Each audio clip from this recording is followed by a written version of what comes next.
Hello दोस्तों, स्वागत है आप सभी मित्रों का आपके अपने यूट्यूब चैनल प्रूव कर पर। जो भी बच्चे डीएलएड थर्ड सेम में हैं उनका बहुत बहुत स्वागत है। आज हम लोग पढ़ेंगे हिंदी के बहुत ही इम्पोर्टेंट क्वेश्चन, है ना, जो कि आपके एग्जाम में कई बार पूछे गए होंगे। सबसे पहला प्रश्न है, मुंशी प्रेमचंद की वह रचना जो अधूरी रह गई, है ना, पूछा जाता है, जिसका नाम क्या है? मंगलसूत्र। मंगलसूत्र जो रचना थी यह अधूरी रह गई थी। सूरदास की रचना कौन सी है? जिसका नाम है साहित्य लहरी। ये सूरदास जी की रचना है, सभी लोग याद रखेंगे। पवन में संधि कौन सी है? देखो, जिसमें जो बिना मात्रा के अक्षर होते हैं या फिर ज़्यादातर 3 वर्णों में बने हुए होते हैं, उनमें जो संधि पाई जाती है वो अयादि संधि होती है। पोधन अन, इसका संधि विच्छेद अगर देखें तो पोधन अन हो जाएगा। काला घोड़ा दौड़ रहा है, इस वाक्य में काला क्या है भैया? काला घोड़ा। यानी घोड़े की विशेषता किसके द्वारा बताई गई है? काले रंग के द्वारा बताई गई है। तो काला इसमें क्या हो जाएगा? काला हो जाएगा विशेषण। स्पष्टीकरण की अगर बात करें तो किसी संज्ञा व सर्वनाम की विशेषता जो बताए वह विशेषण होता है ना। जैसे काले के द्वारा घोड़े की विशेषता बताई गई कि घोड़ा जो है वो काला है, तो ये क्या हो जाता है? आपका विशेषण हो जाता है। आंख दिखाने का अर्थ क्या होता है? तो डांटना होता है। स्वागतम का संधि विच्छेद की बात करें तो सुधन आगतम होता है, एढ़ संधि है इसमें। मुख चंद्र के समान में अलंकार कौन सा होता है? उपमा। यानी मुख चंद्र के समान अर्थात चंद्र मुख, तो आप अलंकार कौन सा कहेंगे? अलंकार कहेंगे उपमा। जो बहुत कठिनाई से मिलता है उसको हम लोग क्या बोलते हैं? जो बहुत कठिनाई से मिलता है उसको बोला जाता है दुर्लभ। जो बहुत ज़्यादा कठिनाई से मिलता है उसको दुर्लभ बोलते हैं। अगला है, उर्वशी के रचनाकार कौन है? तो भैया रामधारी सिंह दिनकर जी उर्वशी के रचनाकार हैं। धरती और आकाश के बीच का स्थान क्या कहलाता है? अंतरिक्ष कहलाता है, याद रखेंगे। कबीर के सूफी गुरु जो थे उनका नाम था शेख तकी। क्या नाम था? शेख तकी। क्या भूलूं क्या याद करूं, ये विदा आत्मकथा है। जल से उत्पन्न को क्या कहते हैं? जलज कहते हैं। जो जल से उत्पन्न होता है उसको जलज कहा जाता है। परिमल काव्य के रचयिता कौन थे? तो भैया सूर्यकांत त्रिपाठी निराला जी जो थे ये परिमल काव्य के रचयिता माने जाते हैं। बिहारी सर्वश्रेष्ठ कवि थे, तो रीतकाल के कवि थे बिहारी जी। दीपावली कब मनाई जाती है? तो कार्तिक मास में, यानी जो कार्तिक का महीना आता है जिसको गांव में कार्तिक बोला जाता है, वैसे कार्तिक होता है इस महीने में। आँख का कांटा से तात्पर्य क्या होता है? दुश्मन। वाचन क्या है? तो वाचन का अर्थ है बोलना। पूरब और उत्तर के बीच की दिशा क्या कहलाती है? ईशान कहलाती है। राजा का पर्यायवाची क्या होता है? नृप होता है, नरेश होता है, सम्राट होता है, महिपाल होता है, भूपाल होता है। ये राजा के जो होते हैं वो पर्यायवाची। इतिहास को जानने वाला होता है इतिहासज्ञ। कौन होता है? इतिहासज्ञ होता है। गोस्वामी तुलसीदास द्वारा रचित जो मुख्य रचनाएं हैं जिनमें आपकी रामचरितमानस है, संदीपनी है, पार्वती मंगल है, रामलला नेहचू है, बर्बर रामायण है, विनय पत्रिका है, गीतावली, दुआवली, वैराग्य है, रामाज्ञा प्रश्नावली है। ये सारी जो रचनाएं हैं किनके द्वारा रचित हैं? तुलसीदास के द्वारा। जो गोस्वामी तुलसीदास हैं उनके द्वारा। क्या भूलूं क्या याद करूं के रचयिता कौन है? हरवंश राय बच्चन जी। इनके जो पुत्र हैं जिनका नाम है अमिताभ बच्चन, यानी ये अमिताभ बच्चन के पिताजी थे हरवंश राय बच्चन जी। अगला है, हरिऔध जी का पूरा नाम क्या है? तो अयोध्या सिंह उपाध्याय हरिऔध है, सभी लोग इसको याद रखेंगे। बीड़ा बादनी बरदे पंक्ति के रचयिता कौन है? तो भैया सूर्यकांत त्रिपाठी निराला जी हैं। आग और हाथी का तत्सम रूप लिखना। आग का तत्सम अग्नि होता है, हाथी का तत्सम गज होता है। यहाँ जो भी प्रश्न आपको बताए जा रहे हैं 2014, 15, 16, 17, 18 में पूछे गए प्रश्न हैं, आप लोग अच्छे से पढ़िएगा। अगला है, संयोग परलोक निरामिष के विलोम बताइए। संयोग का वियोग होता है, परलोक का लोक होता है, निरामिष का समिष होता है। नेक्स्ट है, चतुर्भुज और लंबोदर में कौन सा समास है? तो भैया चतुर्भुज और लंबोदर में बहुब्रीहि समास है, याद रखेंगे। स्पष्टीकरण की अगर बात करें, जब सामासिक पद में पूर्व पद तथा उत्तर पद के स्थान पर अन्य पद की प्रधानता हो उसको बहुब्रीहि समास। जैसे चतुर्भुज यानी 4 भुजाएं हैं जिसकी अर्थात ब्रह्मा जी। लंबोदर लंबा है उधर जिसका अर्थार्थ मतलब किसी दूसरे व्यक्ति का नाम आ जाए, लंबोदर में गणेश जी आ जाते हैं ना। अगला है, उन्नति एवं कृतज्ञ का विलोम क्या है? उन्नति का होता है अवनति, कृतज्ञ का होता है कृतज्ञ। यानी कृतज्ञ होता है उपकार करने वाला। कभी आपसे पूछा जाए तो भैया आप आंसर कर पाए। नेक्स्ट है हिंदी में प्रयुक्त उपसर्ग किन शब्दों में जुड़ते हैं। तो हिंदी में प्रयुक्त उपसर्ग जो होते हैं वो तद्भव देशज शब्दों में जुड़ा करते हैं, याद रखेंगे।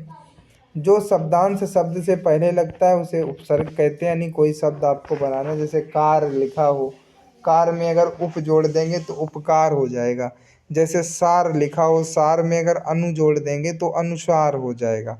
मतलब जिस शब्द के आगे कोई चीज़ जुड़ जा करके कोई नया शब्द बने तो उसको उपसर्ग कहा जाता है, याद रखेंगे। नेक्स्ट है आपका, किस भाषा का स्वरूप अनिश्चित होता है। तो आप लोग याद रखेंगे जो अनौपचारिक भाषा होती है, अनौपचारिक भाषा का जो स्वरूप होता है वो अनिश्चित होता है।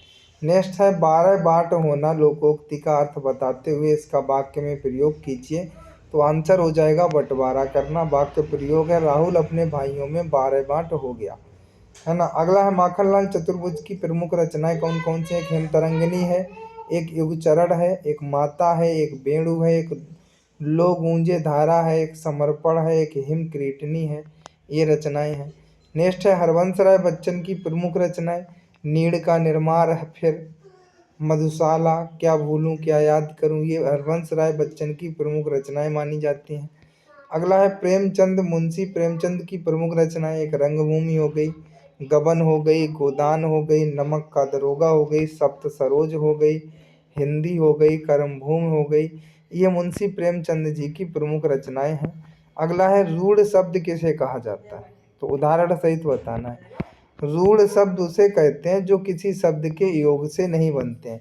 उदाहरण के तौर पर जैसे कमल, अगर इसके आप 2 भाग कर दें, 3 भाग कर दें तो खंड नहीं किए जा सकते। आम, आम में आ अलग माँ अलग हो जाएगा। जिन शब्दों के हम आपसे कह दें खंड ना किए जा सकें, जैसे लोटा लिख दो, लोटा में लो अलग हो जाएगा, टा अलग हो जाएगा। मतलब जिस शब्द का खंड ना हो पाए, खंड हो जाए लेकिन शब्द ना बने। अगला है आपका यौगिक शब्द किसे कहते हैं। जो शब्दों के योग से बनते हैं उनको यौगिक शब्द कहते हैं। जैसे विश्वविद्यालय, विश्व अलग, विद्यालय अलग। पुस्तकालय, पुस्तक अलग, आलय अलग।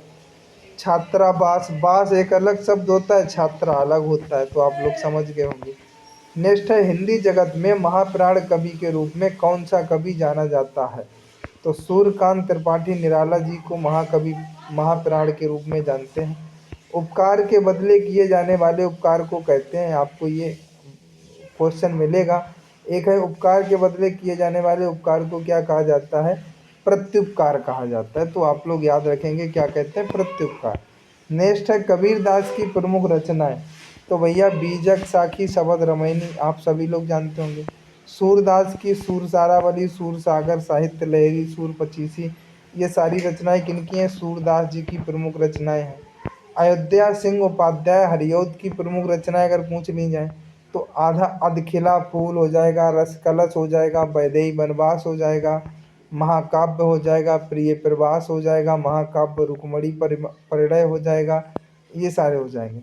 रहीम की रचनाओं की बात करें तो श्रृंगार सतसई हो जाएगी, रास पंचाध्यायी हो जाएगी, मदनाष्टक हो जाएगी। भारतेंद्र हरिश्चंद्र की प्रमुख रचनाओं की बात करें तो हरिश्चंद्र वाटिका, कश्मीर कुसुम, मुद्रा राक्षस, कवि वचन सुधा, अंधेर नगरी, भारत दुर्दशा, ये सारी की सारी रचनाएं हैं जो महाराजा हरिश्चंद्र के द्वारा लिखी गई थी। बिहारी की रचना की बात करें तो बिहारी सतसई आ जाती है। बिहारी जी की रचना के अंतर्गत कौन सी आती है, बिहारी सतसई आती है। नेक्स्ट है केशव दास की रचना। रामचंद्र का है, कवि प्रिया है, रसिक प्रिया है। मलिक मोहम्मद जायसी की प्रमुख रचनाओं का वर्णन अगर करने को आ जाए तो पद्मावत है, अखरावट है, आखिरी कलम है। सभी लोग याद रखेंगे।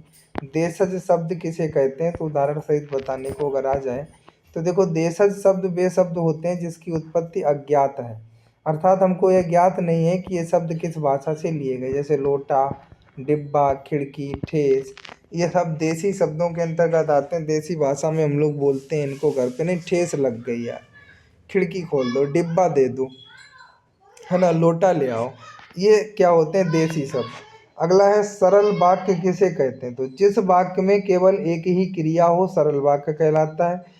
जैसे अमन पुस्तक लिखता है, लिखना एक क्रिया। सोहन चाय बनाता है, बनाना क्रिया। तो जिसमें सिर्फ एक क्रिया हो, केवल एक क्रिया हो, उसको हम लोग सरल वाक्य कहते हैं। नेक्स्ट है मौलिक मूल्यांकन किसे कहा जाता है। देखो, मौलिक मूल्यांकन वह मूल्यांकन होता है जिसमें व्यक्ति अथवा विषय वस्तु के मौलिक गुणों मौलिकता की जांच की जाती है, उसको मौलिक मूल्यांकन कहते हैं। सावन तथा किसान का तत्सम रूप लिखने को आ जाए। सावन का श्रावण होता है, किसान का कृषक होता है, सभी लोग याद रखेंगे। आंसू यानी काव्य के रचयिता कौन है, तो जयशंकर प्रसाद जी हैं, सभी लोग याद रखिएगा। जयशंकर प्रसाद की प्रमुख रचनाएं तितली, कंकाल, अजातशत्रु, आंधी, कामायनी, ध्रुव स्वामिनी, प्रेम पथिक, चंद्रगुप्त, आंसू लहर, ये सारी की सारी जयशंकर प्रसाद जी की रचनाएं हैं, याद रखेंगे। गंगा लहरी एवं जगदेवनोद के रचयिताकार जो है वो पद्माकर हैं, याद रखेंगे। आकाश से तारे तोड़ लेना, मुहावरे का अर्थ बताने को आ जाए तो भैया असंभव कार्य करना। आकाश से तारे तोड़ने का मतलब ही क्या है, कोई असंभव कार्य करना। वाक्य प्रयोग की बात करें, भारत की क्रिकेट टीम के लिए पाकिस्तान से मैच जीत लेना मानो आकाश से तारे तोड़ लेना होता है। ठीक है। जो शब्दांश शब्द से पहले लगता है उसे क्या कहा जाता है, उपसर्ग कहा जाता है। जो बाद में लगता है उसे क्या कहा जाता है, प्रत्यय कहा जाता है, याद रखिएगा। अल किस भाषा का उपसर्ग है, तो भैया अरबी भाषा का है। पंचवटी किसी की रचना है, तो मैथिली शरण गुप्त की है। मैथिली शरण गुप्त की प्रमुख रचनाएं साकेत, भारत भारती, पंचवटी, राष्ट्रकुल, किसान प्रिया, हिंदू, यशोधरा, चंद्रहास, ये सारी की सारी मैथिली शरण गुप्त की प्रमुख रचनाएं हैं। नेक्स्ट है, लेखन कार्य करते समय कागज और आंखों के बीच कितनी दूरी होनी चाहिए, तो कम से कम 12 इंच की दूरी होनी चाहिए जब आप लेखन कार्य कर रहे हों। यानी लिखते समय आपके जो आंखों के बीच की दूरी होनी चाहिए वो 12 इंच की होनी चाहिए। दीर्घ स्वर को उदाहरण सहित समझाइए। देखो, दीर्घ स्वर जिन स्वरों के उच्चारण में ह्रस्व की तुलना में अधिक समय लगता है उन्हें दीर्घ स्वर कहते हैं। जैसे ह्रस्व में 1 मात्रा का समय, दीर्घ में 2 मात्रा का समय और प्लुप्त में 3 मात्रा यानी सबसे ज़्यादा समय लगता है। तो आपके जो दीर्घ स्वरों के अंतर्गत आते हैं वो कौन कौन से हैं, बड़ा आ, छोटी ई, बड़ा ऊ, ए ओ औ, ये 2 मात्रा वाले शब्द हैं। इनमें 2 मात्रा का समय लगता है, याद रखिएगा। ह्रस्व स्वर को उदाहरण सही समझाइए। जिन स्वरों के उच्चारण में कम समय लगता है या जिन स्वरों के उच्चारण में 1 मात्रा का समय लगता है, आप कह सकते हैं ह्रस्व स्वर। सबसे कम समय इसी में लगता है। उ आ ई उ री से ऋषि। वर्ण क्या है, तो भैया भाषा की सबसे छोटी इकाई वर्ण होती है। हिंदी के वर्णों को अक्षर भी कहा जाता है, याद रखिएगा। वर्णमाला क्या है, लिखने को आ जाए तो वर्णों के व्यवस्थित समूह को वर्णमाला कहते हैं। हिंदी वर्णमाला में पहले स्वर वर्णों और बाद में व्यंजन वर्णों की व्यवस्था की गई है। अगला है, वर्णों के भेद कितने हैं, तो 2 भेद होते हैं वर्णों के, सभी लोग याद रखेंगे, एक स्वर और एक व्यंजन। अगला है, स्वर किसे कहते हैं, स्वरों का उच्चारण बिना किसी दूसरे वर्ण की सहायता से, यानी स्वर जो बोले जाते हैं वो किसी की भी सहायता नहीं लेते हैं, बिना किसी के सहायता से इनको बोला जाता है। इसके उच्चारण में हवा मुंह से बिना अवरोध रुकावट के निकलती है। जैसे आपका आ ई उ ए ओ औ और ऐसे ऋषि, ये आपके स्वर होते हैं। 11 होती है इनकी संख्या और अंग आपका अनुस्वार होता है और आहा आपका विसर्ग के अंतर्गत आता है, सभी लोग याद रखेंगे। अयोग वाह क्या है, तो अनुस्वार और विसर्ग दोनों ध्वनियाँ ना स्वर हैं और ना व्यंजन है। इन दोनों के साथ योग नहीं है, अतः ये अयोग वाह कहलाती हैं, जैसे अंग और आहा। व्यंजन की बात करें अगर, जो स्वर की सहायता से बोले जाते हैं, आप व्यंजन वर्ण को बिना स्वर की सहायता से नहीं बोल सकते हैं। जब तक आप स्वरों की सहायता नहीं लेंगे तब तक आप इनको नहीं बोल सकते। मुंह से बाहर निकलती है, यानी घर्षण के साथ में जब उच्चारण करेंगे हवा जो होगी वो रुकावट के साथ बाहर निकलेगी। वर्ण तालिका की अगर हम लोग बात कर दें तो देखो, स्वर जो होते हैं वो ह्रस्व और दीर्घ आपके सामने दिए गए हैं। 4 ह्रस्व और 7 दीर्घ, 11 हो गए। स्पर्श व्यंजन आपके होते हैं टोटली 25, है ना। तो जिसमें आपके का से लेकर के और कहाँ तक माँ तक होता है। और वर्ग की बात करें तो काफ वर्ग से लेकर के पा वर्ग तक पांचों वर्ग होते हैं स्पर्श व्यंजन में। और 2 आपके डा और इंग्या, यानी कि आपके टोटली 27 ये हो गए। अंतस्थ आपके 4 हो गए, यारा लाभा। ऊष्म आपके 4 हो गए, सासा साहा। आगत आपके 2 हो गए, जा और फा जिसमें नीचे बिंदी लगी हो। संयुक्त व्यंजन आपके छत्रज्ञ और श्री वाला सा। 4 ये हो गए।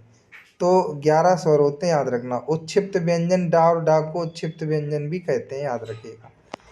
स्पर्श व्यंजन क्या है? इनका उच्चारण जीभ द्वारा कंठ, तालु, मूर्धा, दांत, ओष्ठ आदि स्थानों के स्पर्श से होता है, जैसे आपके सामने ये दिए गए हैं। का से वर्ग से लेकर के पा वर्ग तक ये जो 5 अक्षर होते हैं, 5 सभी में। देखो, कावर्ग को कंठ से बोला जाता है, इसका बड़ नाम होता है कंठ है। उच्चारण स्थान तालु होता है, बड़ नाम तालप।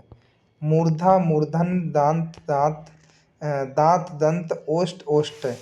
एक तरफ आपका वर्ण नाम दिया गया है, एक तरफ आपका उच्चारण स्थान दिया गया है, एक तरफ आपके 5 वर्ग दिए गए हैं। इनको ही स्पर्शी व्यंजन के नाम से हम लोग जानते हैं। क्योंकि अगर आपसे पूछ लिया जाए स्पर्शी व्यंजन बताइए, तो आप आसानी से बता पाएँ, आपको बिल्कुल भी दिक्कत ना हो। आज की क्लास बहुत इम्पोर्टेंट है। अंतस्थ व्यंजन जो होते हैं, अगर परिभाषा लिखने को आ जाए, तो स्वर और व्यंजन के बीच में स्थित इनका उच्चारण जीभ, तालु, दांत और होंठों के निकट आने से होता है। श्वास में रुकावट कम होती है, जैसे यारा लावा। इन वर्णों में या और बा अर्ध स्वर भी माने जाते हैं, आप लोग याद रखेंगे। ऊष्म इनका उच्चारण रगड़ या घर्षण से उत्पन्न वायु से होता है, जैसे सा सा सा हाँ। आप बोलते होंगे तो घर्षण करके वायु उत्पन्न होती होगी। आगत वर्ण की अगर बात करें तो अरबी, फारसी और अंग्रेजी भाषाओं से आए कुछ शब्दों के शुद्ध उच्चारण के लिए इनका उपयोग होता है, जैसे जा और फा। ये आगत वर्ण के साथ आते हैं, इनके नीचे बिंदु लगा होता है। आप लोग इस चीज़ को याद रखेंगे। संयुक्त व्यंजन की बात करें, जो 2 वर्णों के संयोग से बने, जैसे आपसे ये पूछा जा सकता है कभी कि छा छतरी किन किन वर्णों से बना है, त्रा त्रिशूल किन किन वर्णों से बना है, ज्ञा ज्ञानी किन किन वर्णों से बना है, श्री वाला सा किन किन वर्णों से बना है, ये सारी चीज़ें। अगर हम बात करें अल्प प्राण और महाप्राण की, तो जिन ध्वनियों के उच्चारण में श्वास पर कम बल लगाना पड़े उन्हें अल्प प्राण कहा जाता है, जैसे कागा, इंग्या। यानी पहला, तीसरा और 5वां अक्षर जो होता है वो अल्प प्राण, दूसरा और चौथा जो अक्षर होता है प्रत्येक वर्ग का वो महाप्राण होता है। इस चीज़ को आप सभी लोग याद रखिएगा, बिल्कुल भी गलती ना करें। ताथा दाधा का उच्चारण स्थान बताना है तो भैया दंत होता है, याद रखेंगे। गद्य और पद्य में अंतर लिखने को अगर आ जाए तो आप किस प्रकार से लिखेंगे? देखो, गद्य में छंद का उपयोग नहीं होता। पद्य की रचना छंदबद्ध अथवा छंदयुक्त होती है। गद्य के वाक्य में विराम इत्यादि के नियमों का पालन किया जाता है। पद्य में इन नियमों का कोई बंधन नहीं होता। गति एवं लय की भूमिका गद्य में नहीं होती है।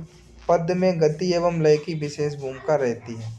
तो दोस्तों, आज की क्लास को यहीं तक रखेंगे, क्योंकि बहुत इंपॉर्टेंट प्रश्न है। अच्छे से इनको पढ़ना, अध्ययन करना, बिल्कुल भी गलतियां ना करना। अगर एग्जाम में प्रश्न पूछ लिया जाए तो अगर आप गलतियां कर देंगे तो फिर भाई दिक्कत ही होगी। तो गलतियां बिल्कुल नहीं करनी है। अगर एग्जाम में प्रश्न आ जाता है तो आप आसानी से कर पाएँ, अच्छे से कर पाएँ। ठीक है,